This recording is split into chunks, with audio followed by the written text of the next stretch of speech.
City union bank all in one ஆப்ல இருந்து video KYC மூலமா வீட்ல இருந்தே பேங்க் அக்கவுண்ட் ஓபன் பண்ணலாம். வீடியோ கால்லயே வெரிஃபிகேஷன் முடிஞ்சிரும். City union bank. உலக புகழ் பெற்ற ஓர் இசையமைப்பாளர் ராமாயணம் குறித்த புகழ்ந்த செய்தி வெளியாகியுள்ளது.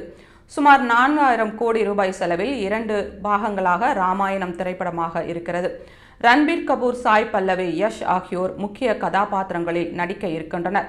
இந்த திரைப்படத்திற்கு AR ரஹ்மான், அமெரிக்க இசையமைப்பாளர் ஹான்ஸ் ஜிம்மர் ஆகியோர் இணைந்து இசையமைக்க இருக்கின்றனர்.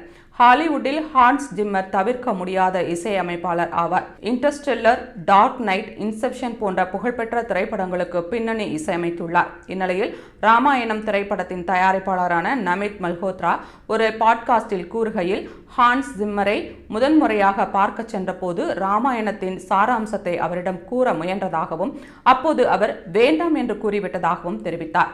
இதை கேட்டு அதிர்ச்சியடைந்த அவர் ஹான்ஸ் ஜிம்மர் கூறிய பதிலை கேட்டு வியப்படைந்தார். ராமாயணம் ஆயிரம் ஆண்டுகளுக்கு முன்பு நடந்தது.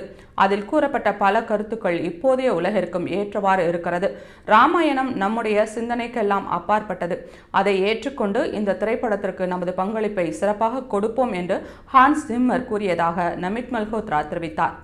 ஒரு அமெரிக்க இசையமைப்பாளர் ராமாயணம் குறித்து ஆழ்ந்து தெரிந்து வைத்துள்ளார் என அவரும் பலரும் பாராட்டு தெரிவித்துள்ளனர்.